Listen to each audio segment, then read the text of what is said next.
앞으로의 세계는 한글이 주도할 것입니다. 믿기시나요? 이 말은 다름 아닌 미국 하버드 대학교의 한 언어학자가 한 이야기입니다. 처음엔 강의실의 학생들은 모두가 코웃음 쳤습니다. 하지만 강의가 끝날 무렵 학생들의 표정은 완전히 달라졌죠. 과연 그들에게 무슨 일이 있었던 걸까요? 잠시만요. 1초 구독과 좋아요는 저에게 큰 힘이 됩니다. 안녕하세요. 저는 하버드 대학교에서 언어학을 연구하는 마이클 헌팅턴 교수입니다. 2025년 봄 하버드 대학교 언어학부 대강당 200여 명의 학생들이 미래 언어와 글로벌 경쟁력이라는 특강을 듣기 위해 모였습니다. 그들은 언어학, 국제관계학, 컴퓨터 공학, 경영학을 전공하는 학생들로 미래의 글로벌 시장에서 자신의 경쟁력을 높이기 위해 어떤 언어를 배워야 할지 진지하게 고민하는 젊은이들이었습니다. 헌팅턴 교수가 단상에 올라 첫 마디를 꺼내자 강당 안에는 잠시 정적이 흘렀습니다. 그리고 곧 여기저기서 웃음소리가 터져 나왔습니다. 일부 학생들은 옆 사람과 눈을 마주치며 고개를 절레절레 흔들었고 몇몇은 한글이라고요? 정말요?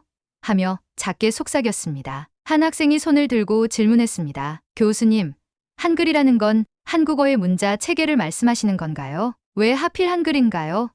중국어나 스페인어, 아랍어 같은 언어는 어떤가요? 인구수나 경제 규모로 봤을 때 더 중요하지 않을까요? 다른 학생도 목소리를 높였습니다. 사실 저희 대부분은 이미 영어를 사용하고 있고 AI 번역기가 나날이 발전하는 상황에서 새로운 언어를 배울 필요가 있을까요? 특히 한글은 아시아 지역에서만 주로 사용되는 언어인데요. 헌팅턴 교수는 이런 반응을 예상했다는 듯 미소를 지었습니다. 그는 25년간 세계 언어의 트렌드와 미래, 가치를 연구해온 학자였습니다. 그동안 수많은 논문과 저서를 통해 언어의 경제적, 문화적 가치를 분석해왔고 최근 몇 년간은 특별히 한글에 주목해왔습니다. 여러분의 의문은 충분히 이해합니다. 저도 몇 년 전까지만 해도 여러분과 같은 생각이었으니까요. 오늘 이 자리에서 제가 왜 한글이 미래의 언어가 될 것이라고 확신하는지 그 근거를 하나하나 보여드리겠습니다. 그는 리모컨을 눌러 첫 번째 슬라이드를 띄웠습니다. 화면에는 지난 50년간 세계 언어의 영향력 변화를 보여주는 그래프가 나타났습니다. 1970년대에는 영어와 프랑스어가 주도했지만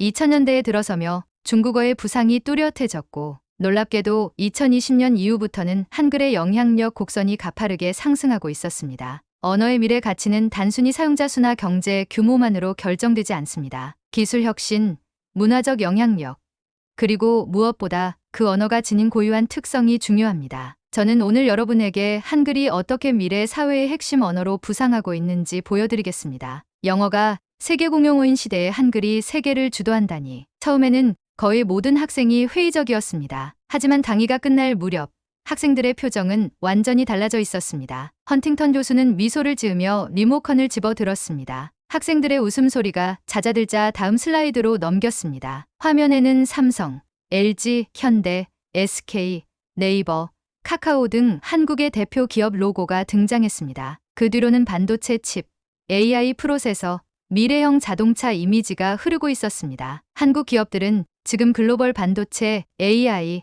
IT 산업을 선도하고 있습니다. 여러분이 사용하는 스마트폰, 가전제품, 전자부품 중 상당수가 한국 기술로 만들어졌습니다. 애플, 구글, 테슬라 같은 미국 대기업들도 한국의 기술에 의존하고 있습니다. 학생들은 자신의 스마트폰을 내려다보며 생각에 잠겼습니다. 한 학생이 손을 들었습니다. 교수님, 맞아요. 삼성과 LG가 글로벌 기업이라는 건 알지만 그게 한글과 무슨 관련이 있나요? 좋은 질문입니다. 헌팅턴 교수는 고개를 끄덕이며 다음 슬라이드로 넘겼습니다. 이번에는 세계기술 특허 출원 현황 그래프가 나타났습니다. 최근 5년간 한국의 특허 출원 건수가 인구 대비 세계 1위를 달성했다는 내용이었습니다. 여러분, 기술 혁신의 시대에는 누가 특허를 가장 많이 보유하는지가 중요합니다. 특히 AI, 반도체, 배터리 기술은 미래 산업의 핵심입니다. 한국은 지난 10년간 이 분야에서 폭발적인 성장을 이루고 있습니다. 삼성전자는 이미 세계 최고의 메모리 반도체 기업이 되었고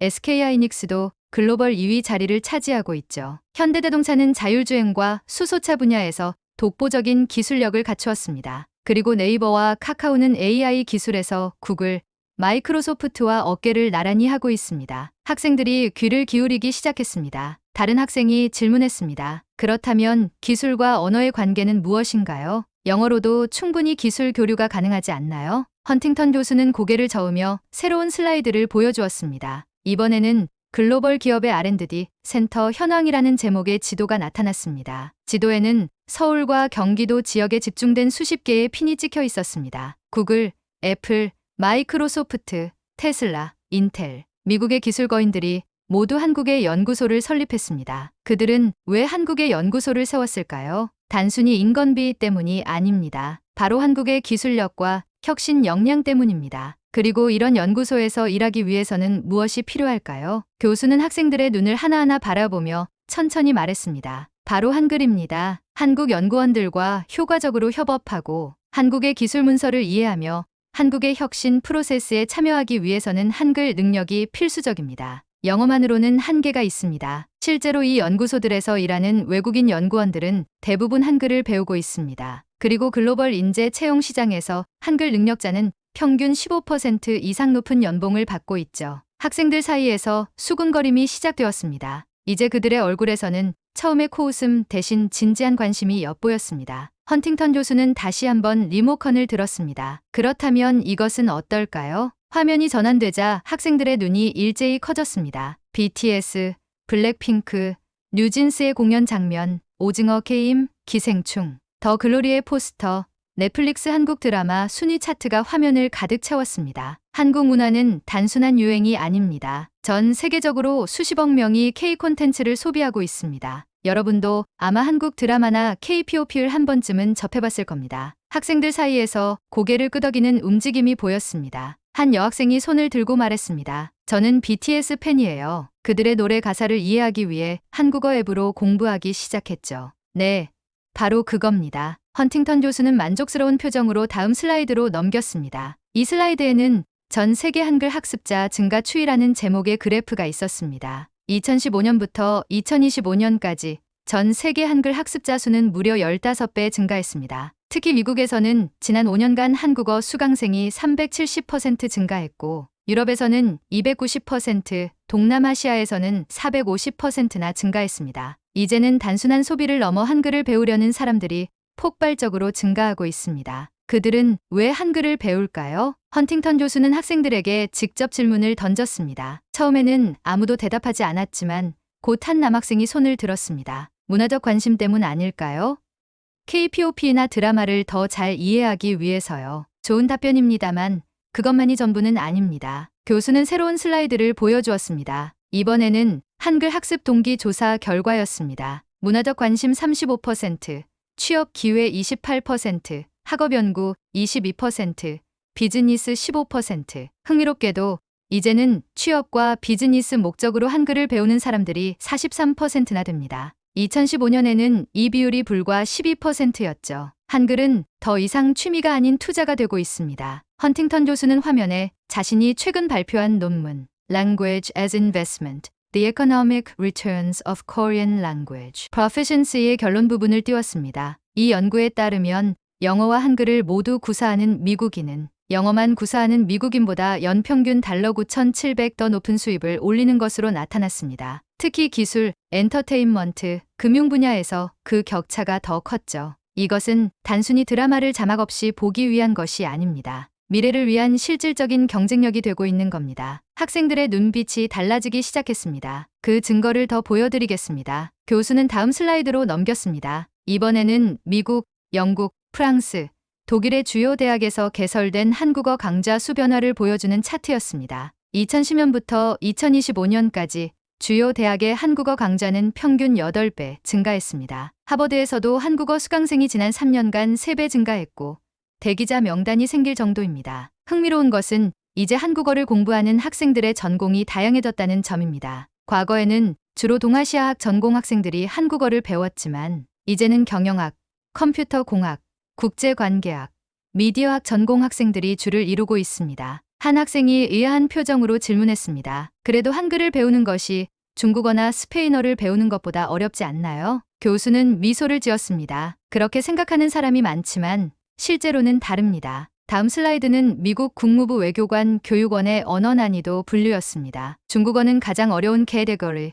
V88주 훈련 필요에 분류되어 있었고 한국어는 캐테고리 IV64주 훈련 필요, 스페인어는 캐테고리 I24주 훈련 필요로 분류되어 있었습니다. 한국어 문법은 복잡할 수 있지만 한글 자체는 놀라울 정도로 쉽고 과학적입니다. 실제로 기초 한글을 익히는 데는 단 몇 시간이면 충분합니다. 그리고 한글을 배운 후에는 발음 그대로 읽고 쓸 수 있어 더 빠르게 진전이 이루어집니다. 이것이 바로 전 세계에서 한글 학습자가 폭발적으로 증가하는 중요한 이유 중 하나입니다. 학생들은 이제 메모를 하기 시작했습니다. 더 이상 웃음이나 회의적인 표정은 보이지 않았습니다. 교수의 설명이 이어지려는 순간 강의실 뒤쪽에서 한 남학생이 손을 번쩍 들었습니다. 교수님, 솔직히 한글이 그렇게 중요하다고 생각하지 않습니다. 강의실이 갑자기 조용해졌습니다. 제가 보기에 한글은 그저 작은 나라의 지역 문자일 뿐이에요. 그 학생은 자신감 넘치는 목소리로 계속 말했습니다. 영어는 이미 전 세계 공용어고 중국어는 사용자 수가 압도적이죠. 한글은 디자인이 단순해 보이고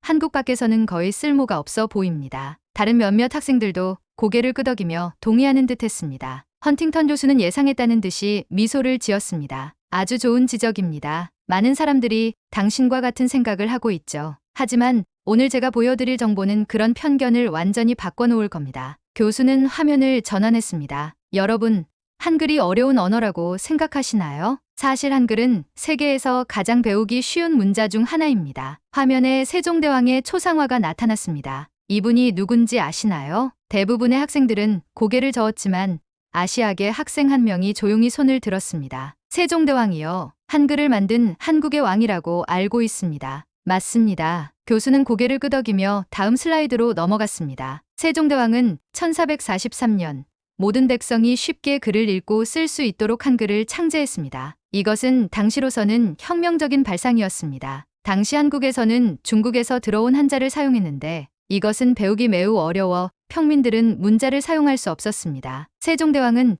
백성을 위한 문자를 만들기로 결심했고 그 결과가 바로 한글입니다. 그런데 한글의 가장 놀라운 점은 그 과학적 설계에 있습니다. 이제 한글의 과학적 우수성을 하나씩 자세히 살펴보겠습니다. 헌팅턴 교수는 한글 자음의 모양과 발음, 기관을 비교한 그림을 보여주었습니다. 보십시오. 한글의 자음은 발음할 때 입 모양을 본떠 만들었습니다. 고운 혀가 목구멍을 막는 모양이고 무은 입술 모양을 샤은 치아의 모양을 표현했습니다. 다시 말해 한글은 발음, 기관의 움직임을 시각적으로 표현한 최초의 문자입니다. 이런 시각적 구조는 학습을 놀라울 정도로 쉽게 만듭니다. 교수는 학생들의 눈을 하나하나 바라보며 질문했습니다. 여러분이 지금 사용하는 알파벳은 A가 왜 A인지, B가 왜 B인지 설명할 수 있나요? 학생들은 서로를 바라보며 고개를 저었습니다. 알파벳을 포함한 대부분의 문자는 오랜 세월에 걸쳐 변형되고 발전한 결과물이라 원리를 알기 어렵습니다. 하지만 한글은 처음부터 완벽한 체계를 갖춘 상태로 탄생했고 그 원리까지 문서로 기록되어 있습니다. 헌팅턴 교수는 슬라이드를 넘겼습니다. 이번에는 한글 모음의 구조가 나타났습니다. 한글의 모음은 철학적 원리를 담고 있습니다. 은은 하늘을,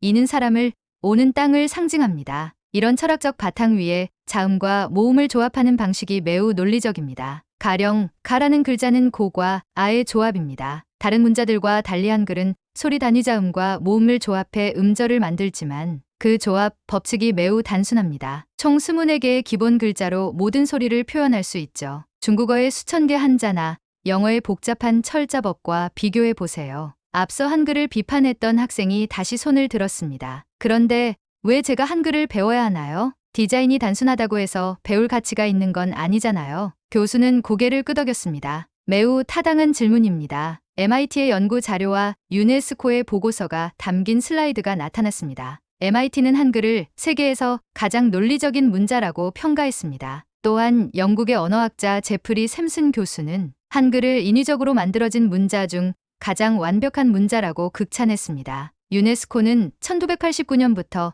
세종대왕 문맹퇴치상을 제정해 문해교육에 공헌한 이들에게 수여하고 있습니다. 한글의 과학적 우수성은 학문적으로 이미 인정받은 사실입니다. 그리고 이런 체계성 덕분에 한국은 문맹률 0%에 가까운 나라가 될 수 있었습니다. 세계 여러 나라가 여전히 문맹 문제로 고통받고 있는 상황에서 이것은 매우 의미 있는 성과입니다. 앞서 질문했던 학생은 이제 무언가를 필기하기 시작했습니다. 강의실의 분위기가 조금씩 변하고 있었습니다. 한국은 세계에서 문맹률이 0%에 가까운 나라입니다. 프랑스, 영국 같은 선진국에서도 7%의 문맹률이 있지만 한국은 거의 없습니다. 이유가 무엇일까요? 헌팅턴 교수는 미소 지으며 말했습니다. 한글의 과학적 체계 때문입니다. 누구나 쉽게 배울 수 있고 논리적으로 구성되어 있기 때문에 학습 장벽이 매우 낮습니다. 이것이 한글의 진정한 힘입니다. 헌팅턴 교수는 다음 주제로 넘어갔습니다. 이제 한글의 가장 놀라운 성과를 살펴볼까요? 한국은 세계에서 문맹률이 0%에 가까운 나라입니다. 프랑스, 영국 같은 선진국에서도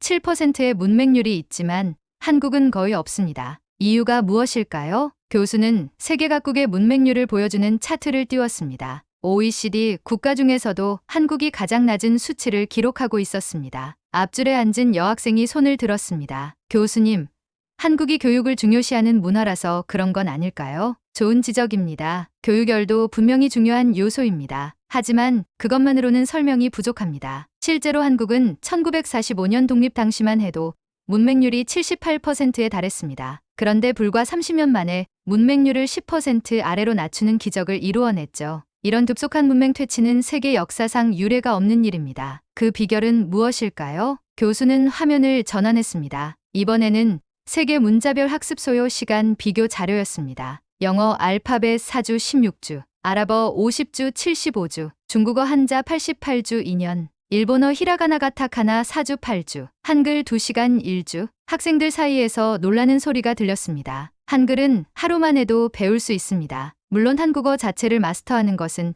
다른 언어와 마찬가지로 시간이 필요하지만 문자 자체는 놀라울 정도로 쉽게 배울 수 있습니다. 알파벳처럼 수많은 철자 규칙을 외울 필요가 없죠. 발음하는 대로 쓰고 쓰는 대로 읽을 수 있습니다. 그래서 한국의 어린이들은 보통 취학 전에 이미 글을 읽을 수 있게 됩니다. 교수는 프랑스의 사례를 들었습니다. 흥미로운 사례를 하나 소개해 드리겠습니다. 프랑스의 소르본 대학에서는 성인 문맹자들을 대상으로 한글을 활용한 문해력 향상 프로그램을 진행했습니다. 그들은 먼저 한글의 기본 원리를 가르친 다음 프랑스어의 소리를 한글로 표기하도록 했습니다. 그 결과가 놀라웠습니다. 참가자의 85%가 8주 만에 기본적인 프랑스어 문장을 읽고 쓸 수 있게 되었습니다. 한글이 가진 체계성과 논리성이 언어 학습의 심리적 장벽을 낮춰준 것입니다. 한 학생이 의아한 표정으로 질문했습니다. 그럼 왜 모든 나라가 한글을 채택하지 않나요?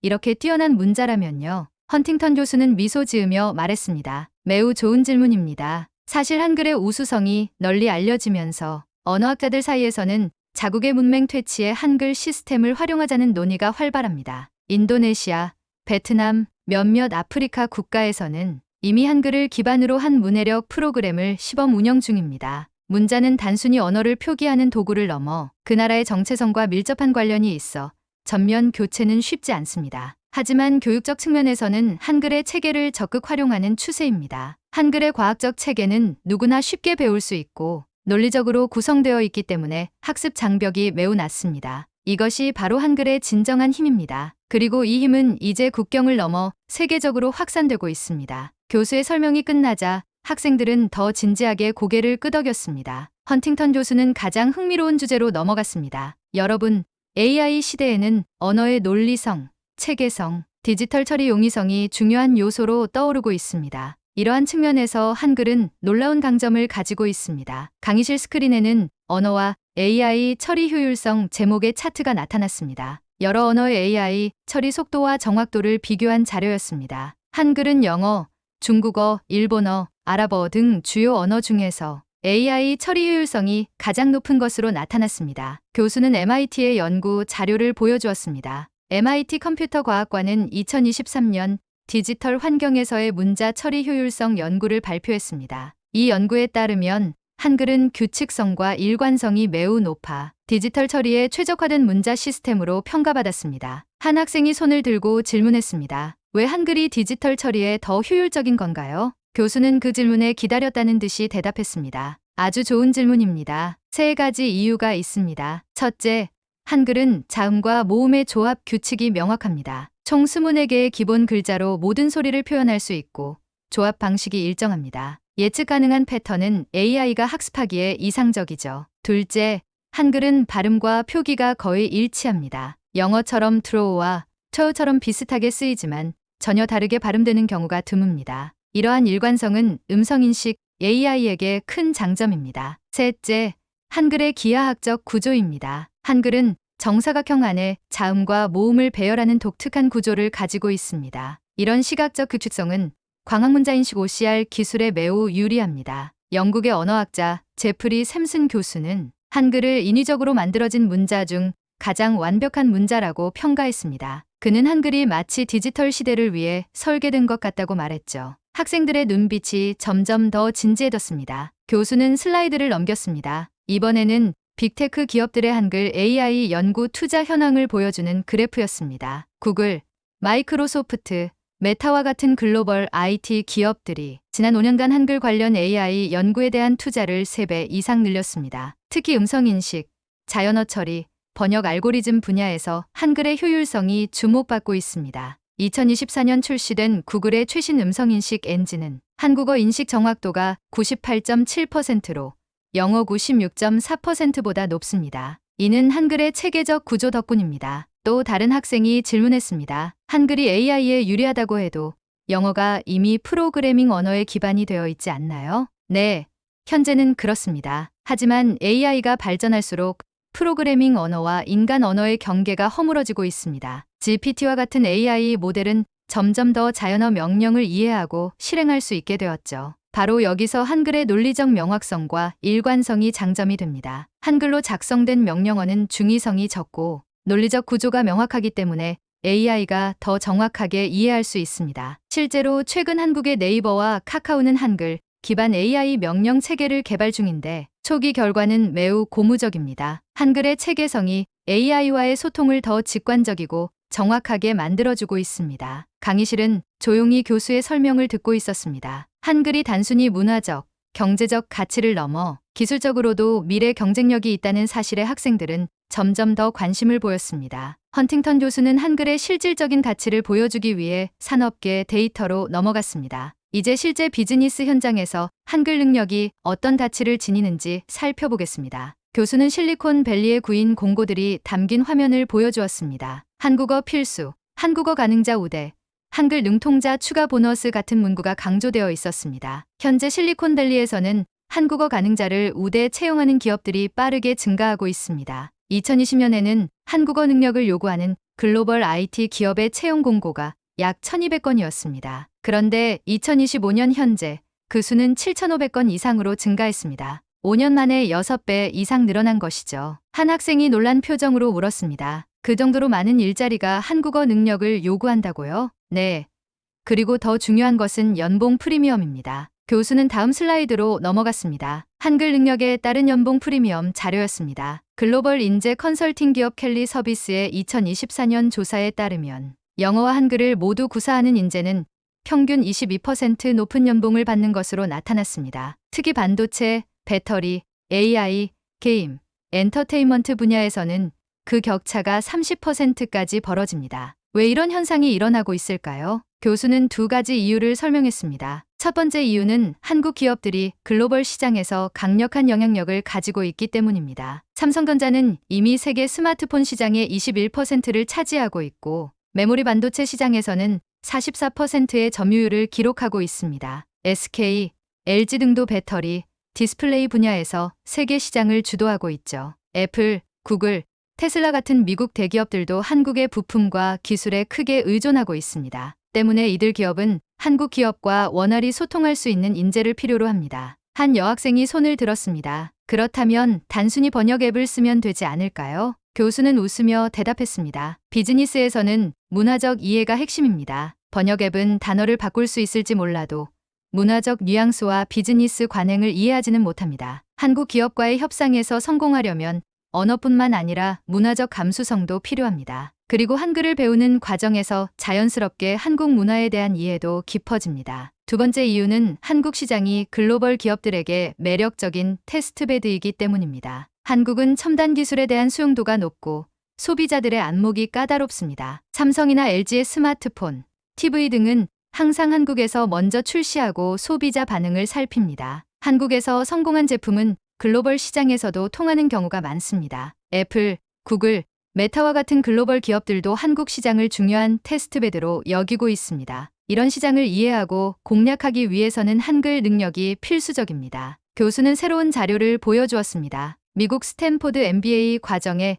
아시아 비즈니스 과정 수강생 변화 추이였습니다. 2015년에는 중국어 과정이 압도적으로 인기였지만 2025년에는 한국어 과정 수강생이 중국어 과정 수강생을 처음으로 넘어섰습니다. 미래 비즈니스 리더들이 한글의 가치를 인식하고 있다는 증거입니다. 또한 링크드인의 2024년 가장 가치 있는 언어 스킬 조사에서 한국어는 중국어, 스페인어에 이어 3위에 랭크되었습니다. 2020년 10위권 밖이었던 것과 비교하면 놀라운 상승세입니다. 학생들은 메모하기 바빴고 일부는 스마트폰으로 관련 정보를 검색하고 있었습니다. 그들의 눈빛에서 더 이상 의심의 기색은 찾아볼 수 없었습니다. 강의가 막바지에 접어들자 헌팅턴 교수는 모든 내용을 하나로 모으기 시작했습니다. 지금까지 우리는 한글의 과학적 우수성, 배우기 쉬운 체계, AI 시대의 디지털 친화성, 그리고 글로벌 비즈니스에서의 가치를 살펴봤습니다. 이제 결론을 내려보겠습니다. 교수는 깊은 숨을 내쉬고 학생들을 차분히 바라보았습니다. 처음 강의를 시작할 때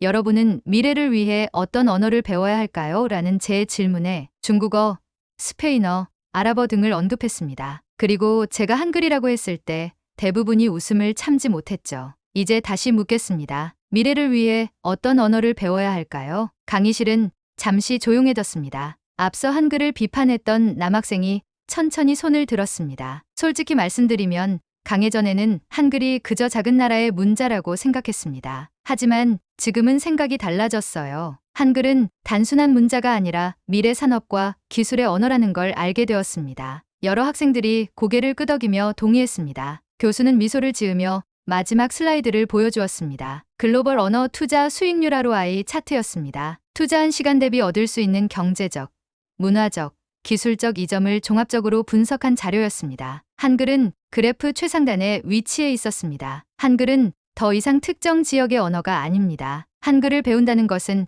단순한 취미가 아니라 미래를 위한 강력한 경쟁력을 갖추는 일입니다. 세계 각국의 한글 학습자 증가 추이를 보여주는 그래프가 화면에 나타났습니다. 2015년부터 2025년까지 전 세계 한글 학습자는 15배 이상 증가했습니다. 북미에서는 대학 내 한국어 강좌가 385% 증가했고 유럽에서는 290%, 동남아시아에서는 520%나 증가했습니다. 아프리카와 남미에서도 한글 학습 센터가 급증하고 있습니다. 이는 단순히 K-팝이나 드라마 때문만이 아닙니다. 세계가 한글의 가치를 인식하기 시작한 것입니다. 한 여학생이 질문했습니다. 그렇다면 교수님이 생각하시는 가장 효과적인 한글 학습 방법은 무엇인가요? 교수는 즉시 대답했습니다. 좋은 질문입니다. 사실 한글의 기본 원리는 하루 만에 배울 수 있습니다. 온라인에 무료 한글 학습 자료가 풍부하게 있죠. 그러나 언어 학습에서 중요한 것은 지속적인 노출과 실습입니다. K-드라마나 음악을 즐기면서 자연스럽게 배우는 방식이 효과적입니다. 또한 하버드를 포함한 많은 대학에서 이제 한국어 과정을 개설하고 있습니다. 실제로 우리 대학의 한국어 과정 등록은 지난 학기에 역대 최고치를 기록했습니다. 교수는 마지막 메시지를 전달했습니다. 우리는 지금 변화의 시대에 살고 있습니다. AI, 반도체, 메타버스, 배터리 기술이 급속도로 발전하고 있고 한국은 그 중심에 서 있습니다. 그리고 이 흐름을 이해하고 참여하기 위해서는 한글이 필수적인 언어가 되어가고 있습니다. 여러분이 세계를 선도하는 리더가 되길 원한다면 한글을 배우는 것은 선택이 아니라 필수가 될 것입니다. 미래는 한글을 아는 사람들이 주도할 것입니다. 강의가 끝나자 학생들은 일제히 기립 박수를 보냈습니다. 처음에는 의심하고 심지어 비웃기까지 했던 학생들이 이제는 진지한 표정으로 한글의 가치를 인정하고 있었습니다. 강의가 끝난 후 헌팅턴 교수의 강의를 들었던 학생들 중 68%가 한글 학습 앱을 다운로드했고 42%는 대학의 한국어 강좌에 등록했다고 합니다. 그들은 더 이상 한글을 낯선 외국어로 보지 않았습니다. 미래 경쟁력을 위한 필수 투자로 인식하기 시작한 것입니다. 2025년 하버드의 한 강의실에서 시작된 작은 변화가 전 세계로 확산되고 있습니다. 오늘 이야기가 마음에 드셨나요? 여러분의 경험을 댓글로 공유해 주세요. 구독과 좋아요 부탁드립니다. 다음에도 감동적인 이야기로 찾아뵙겠습니다.